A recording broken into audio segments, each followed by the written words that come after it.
Chen Yan.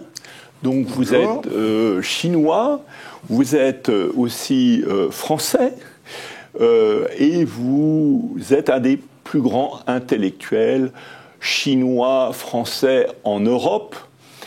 Et utilisant votre double culture, vous avez écrit un livre très important pour comprendre la Chine aujourd'hui, L'éveil de la Chine, les bouleversements intellectuels après Mao, 1976-2002.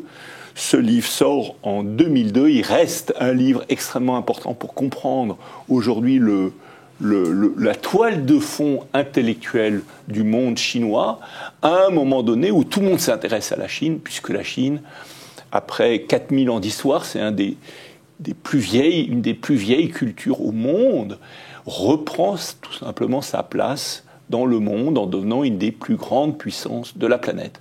Alors peut-être, première question, au fond, on voit bien, c'est bien connu, l'histoire de la Chine avant Mao, l'histoire de la Chine pendant Mao. Par contre, comprendre la Chine après Mao, c'est pas si facile que ça. Donc peut-être, première question, au fond, comment le monde intellectuel chinois termine cette période majeure de l'histoire de la Chine, qui est la fin du maoïsme. Et est-ce que d'ailleurs le maoïsme est fini, d'ailleurs? Parce que ça, c'est une autre question qu'on pourrait se poser. C'est une vaste question. Hein. Comment les intellectuels terminent cette époque? Moi, je dirais que c'est pas tout à fait terminé. On est, sinon tout complètement dedans, mais moitié encore dedans. Vous savez, la Chine maoïste, il y a une idéologie. Cette idéologie, on peut l'appeler maoïste, ou on peut l'appeler le communisme. Et le communisme, vous savez, c'est toujours l'idéologie officielle de la Chine. Le parti s'appelle toujours le Parti communiste chinois. Donc, sur ce plan-là, on reste encore dans cette idéologie. La différence, c'est que pendant très longtemps, je pense que ça, jusqu'à 76, la plupart de la population croyait cette idéologie. Ils pensaient que c'est une idéologie, sinon unique, mais au moins c'est la seule qui est correcte, qui est de justesse pour la Chine, etc. Mais aujourd'hui, c'est un peu confus dans les têtes des gens, parce que l'idéologie officielle, on peut dire sur les papiers, sur la théorie, c'est toujours le communisme. Or, dans la réalité, c'est le capitalisme. Et encore que le capitalisme n'est pas tout à fait le capitalisme qu'on voyait en Europe, en Occident. C'est un capitalisme étatique. Parce que le parti est toujours le leader, soit dans le domaine de l'idéologie, de la politique, et aussi, mais en même temps dans le domaine de l'économie. Donc il reste quand même pas mal de choses qui est là-dedans, et du coup, on ne sait plus tout à fait c'est quoi exactement l'idéologie qui mène la Chine et vers quelle direction. On se pose la question tout le temps aujourd'hui. Et quels sont un peu les grands courants, si on peut les résumer? Ça doit être assez complexe de les résumer simplement. En plus, il y a la caractéristique même de la pensée chinoise, qui n'est pas blanche et noire, comme a tendance à l'être la pensée occidentale. C'est-à-dire que les Occidentaux surtout les Français, sont cartésiens. C'est blanc ou noir, c'est oui ou non. Et j'en parlais avec un chinologue qui m'expliquait qu'en Chine, les choses sont ni blanches, ni noires, ni communistes, ni capitalistes. Donc, comment vous interprétez les différents courants actuels?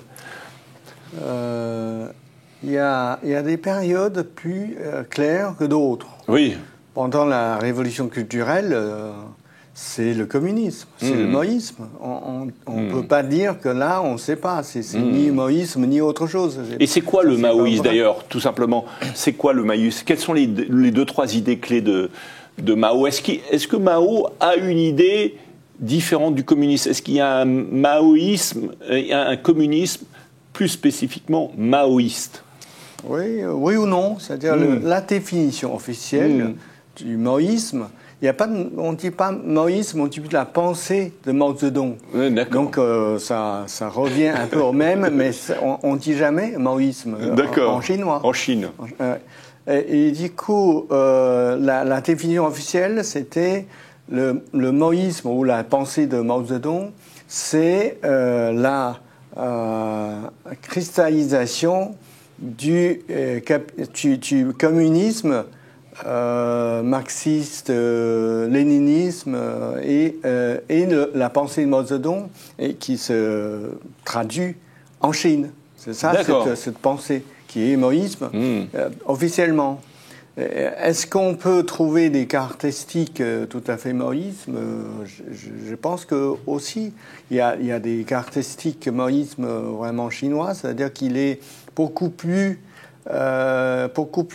par rapport à léninisme, le maoïsme est beaucoup plus basé sur une révolution des paysans, par exemple. C'est pas l'industrie, c'est pas les ouvriers. Une pensée qui se... Il y a beaucoup d'éléments de la culture traditionnelle, mais en même temps, c'est une pensée qui est très, je dirais, anti-intellectuelle. Dans l'histoire de la Chine, vous avez la tradition, et dans les pensées officielles traditionnelles, c'est surtout le confucianisme. Et le parti communiste chinois se base sur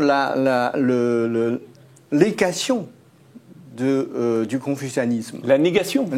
La négation. Il pense que c'est cette pensée-là qui a mis la Chine dans un état arriéré par rapport à l'Occident. Donc c'est ça, on appelle ça un pas la boutique Confucius depuis les années 20 du siècle dernier. Donc c'était pendant la révolution culturelle, toutes ces choses qui sont anti-traditionnelles, anti-intellectuelles, sont ressorties avec une pique incroyable qui va dans tout le sens, c'est-à-dire les universités sont fermées, les professeurs sont envoyés dans le Longueuil ou à la campagne ou faire autre chose.